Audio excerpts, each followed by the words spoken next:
These calves right here. Okay, so 33 did end up dying yesterday. I took a look at her right before I was heading to work, and she had died. She had died at some time early yesterday.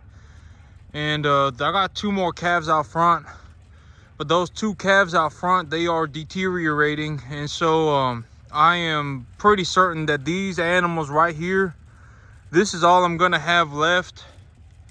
And so well, I mean, I'm still not in a bad situation. Okay, so the way that my finances work out, you know at this point in time, I would say that my herd is pretty much stabilized. These animals that I got here, they are eating and they are showing signs of gaining very quickly.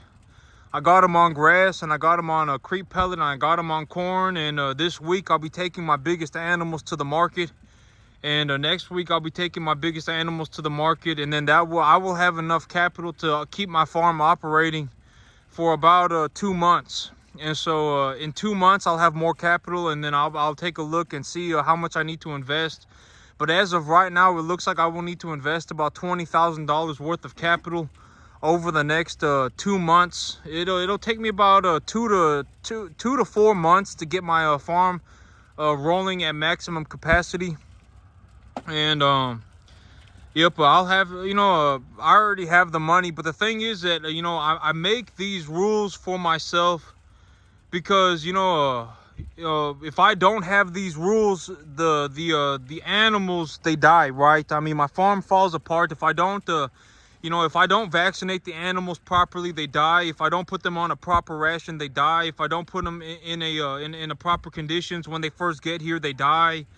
If I don't give them the proper antibiotics and do proper health checkups on them, they die. And so the reason that I have these plans, these rules for me set in place, is because it keeps my farm, financially. Well, there's a lot of reasons, right? It's a multi-dimensional situation. It's not just like, oh, I'm just going to do this because it's what I feel like doing. It's a multi-dimensional situation. If I can make, if I make $120,000 a year here, if I make $120,000 of net profit every single year on my 10-acre farm, I can take the $120,000 and just buy myself more land, right? I can buy myself more land, and then I can increase my cash flow opportunities at that point. But right now, the big thing is not, I don't really see the big benefit of increasing my revenue, my net profits. Not my revenue. My revenue is going to be close to 350,000. I probably do about 350,000 here, 350 to $400,000, and then I'll keep about a third of that. And so, once I've paid for everything, I've paid for the animals, I've paid for everything, I'll probably keep about a third of that. And so, I do about, I would say somewhere between, I would say 300, about 350. I don't exactly remember how I came up with that number, but that, when I was sitting at a table, that was the number that I had come up with. I would probably do about 350,000, and I'll probably keep about a third of that, right? And so it's not really, I don't really see the benefit of me going from 120 to 160. Like, I shouldn't, like, if I can keep myself working and just keep myself at a steady pace, the old saying that steady is fast, right? Fast is quick is, pushing things hard is not fast. Steady is fast. There's a saying that steady is fast. And so if I just keep myself steady, I can keep myself pushing forward, it will appear as if I am moving very quickly, right? Oh my God, making a lot of money and all this and everything. Pushing myself into a situation where I have to overexert myself. If I start working over 110 hours a week, my life becomes very difficult. I don't know why, but it's somewhere between 95 to 105 hours a week is the amount of work that I can do comfortably. Not comfortably, but I don't know why, but every single time that I try and just push myself to go a little bit harder, like I try and go 110 hours, I try and go 115 hours, I start making a lot of mistakes, and everything just starts breaking down. But here's the thing, is that even at 95 to 105 hours a week, I can get just about everything done. You know, like I can do all the health checkups on the animals. I can you know, sit down at the table and come up with a diet plan. You know, I can come up with the medication plan. I can come up with the I can source my commodities. You know, I can source my corn. I can take a look at my numbers. You know, I can take a look at my bank statements. I can do all that stuff. You know, and I can get out here and give all the animals their vaccinations, and I can, you know, work all the cattle, and you know, and then I can do all that stuff.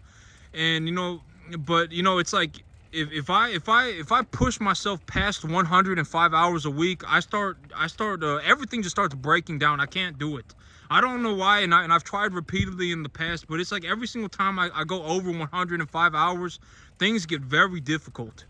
And so not even things get difficult. I don't know why, but things just fall apart. Like you know, it's like my plans just don't go very well. You know, I have too much on my plate to get through. You know, like even, you know, even if I, you know, like let's say I decided that I was gonna run 50 cattle at once, right? And I was gonna bring in 50 sale barn cattle at once. And even if I pushed myself to work 150 hours, it would not turn out very well. But if I keep myself steady and I keep myself just going, and you know, at 120, at $120,000, I do just fine. It's not really going to change my life to go from 120 to 160, right? It's not really going to change my life. If I go from 120 and then I invest the capital, if I invest the $120,000 that I'm making to purchase more land, and when I purchase more land, I increase my cash flow to 500,000. Let's say I start going from 120 to 500,000. That would change my life. You know, like it would be in my best interest to go to 500,000. It's not really going to be that big of a it's not really that good of an idea for me to go from 120 to 150. It's just not worth the extra effort, especially when I'm on 10 acres, right? Like, you know, if I make 120,000, I may as well just take the money, you know, and then I invest 25,000 of that 100. Well, okay, so let's say I took a loan for $500,000, and if I took a loan for $500,000, that'd be about $2,500 a month. Yeah, you know, for about $30,000 a year, I could probably buy myself 50 acres. And so, you know, when if I buy myself 50 acres, you know, I can think about increasing my cash flow opportunities at that point. But on this piece of land, from all of the information that I've collected and from everything that I've gone through, you know, I've made a plan for myself, and I'm going to stick to it. And I've made this plan because it makes the most sense to it just makes the most sense in a multi-dimensional fashion. You know, it does, okay, because here's the thing about the finances, right? Because the thing about a commodity is that cattle are a commodity. You know, there are many things. Commodity, to me, essentially commodity, all a commodity is something that is worth money essentially anywhere that I go. So like if I have a gold coin, gold is a commodity, silver is a commodity, cattle are a commodity, copper is a commodity, hogs are a commodity. So like I could legitimately, you know, ship one of my cattle to I could take one of my cattle to Africa and it would be worth money, right? I could take my cattle to Mexico and it'd be worth money. I could take my cattle into freaking Mongolia and it would be worth money. You know, cattle are worth money anywhere. And so the thing about the way that I look at cattle is that here in Texas, a medium to large frame, number 1 to 1.5 type animal that weighs 800 pounds, if I put 4 of them together, I will come home with about $6,000. So I'll make, because the sale barn's going to take their fee, and and everything else, and the commodity prices, the feeder cattle prices have fallen a good bit. They've corrected 10, 15% or 10% or so. And so each one of these cattle, when they get to 800 pounds, they're going to be worth about $1,600. And so these 20 animals right here, by the time, like this week, when I take my big animals to the market, I'll probably come home with about $6,500. Somewhere around $5,500 to $6,500, somewhere around $6,000 is probably what I'll come home with. And these animals, all of them are gonna be like that. So like these 21 animals, when you know, when I've gotten them to 800 pounds, you know, they'll probably be worth about thirty to $35,000. And so, you know, that's what a commodity is. You know, right now, these animals are worth a set amount of money, and these animals will be worth money until forever. And so here is how I look at my business. Like, to simplify my business, if I grow enough grass to get an animal to 800 pounds, that puts 1,500 to somewhere between $1,500 to $2,000, depending on the frame of the animal. If the animal's a medium frame, maybe closer to 1,500. If the animal's a large frame, closer to 2,000. So let's say 1,700. You know, let's just say 1,600 to be safe. You know, to be conservative on the estimate. You know, if each one of these animals are worth $1,600 for you know, every time I grow enough grass, you know, for every you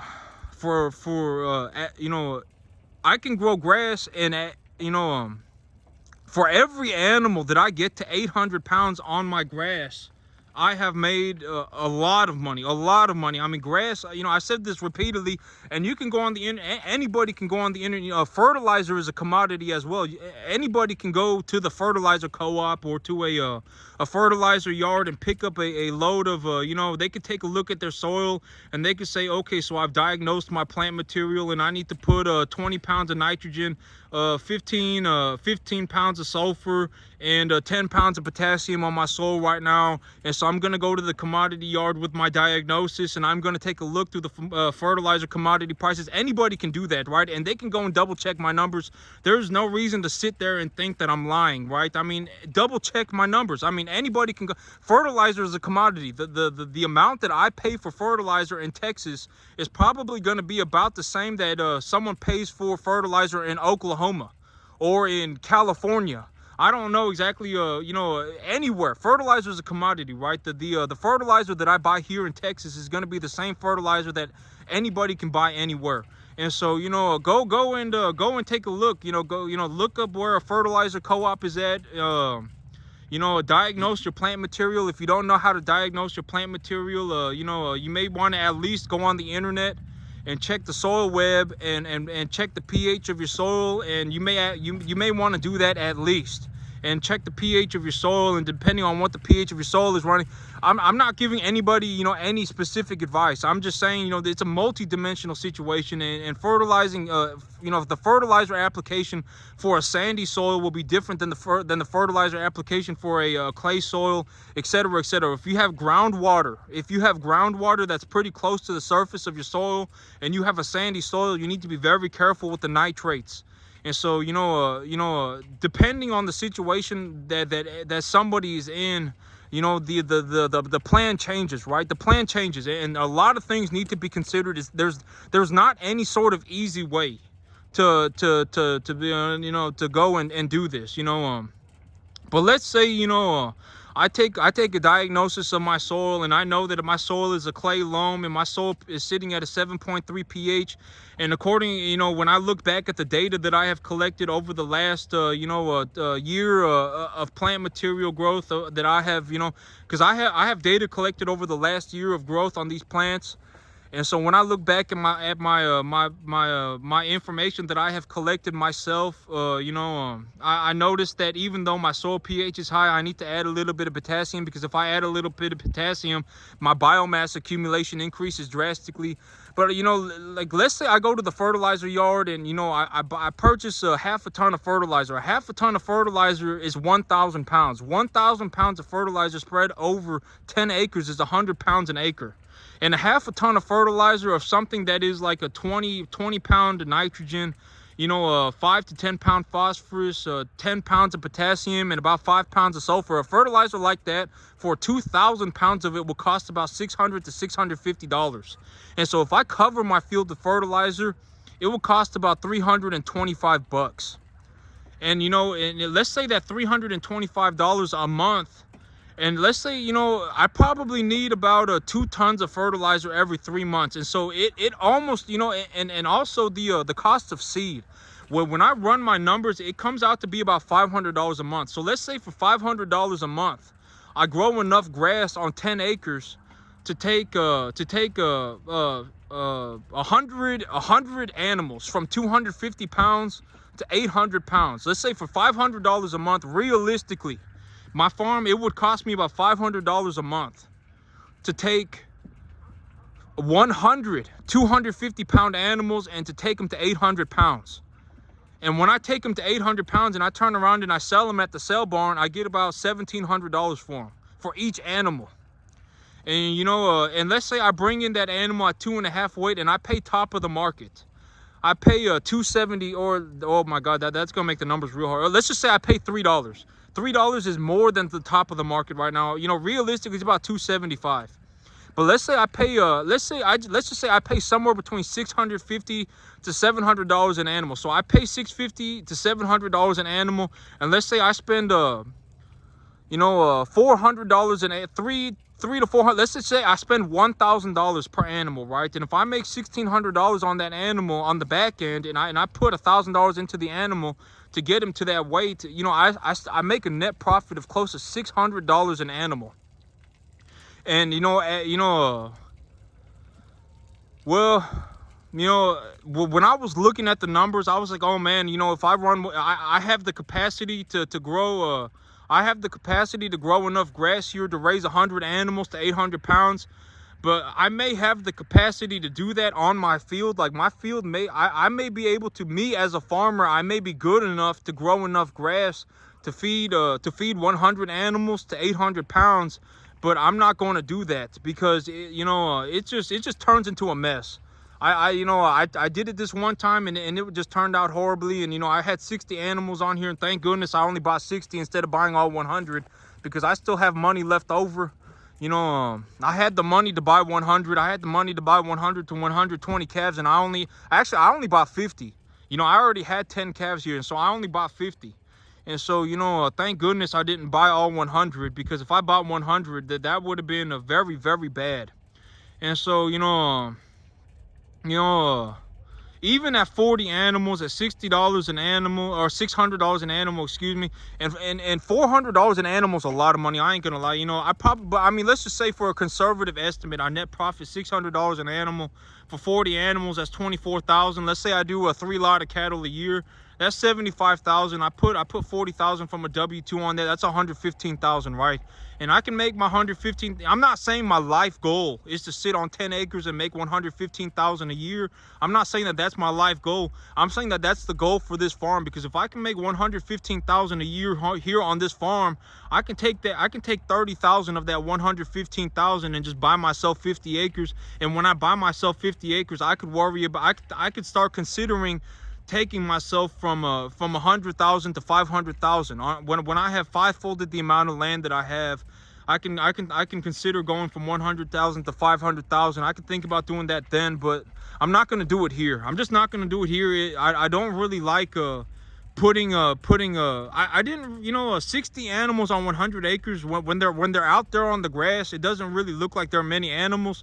But you know, the animals, when they're all jam-packed up in here in the front, it just you know, I don't think that it was that good. You know, the animals, you know, maybe if I extended this, but I'm not going to do all that though. You know, I would just rather buy more land. You know, if I'm going to look into making more money in the cattle business, I would just go and buy more land.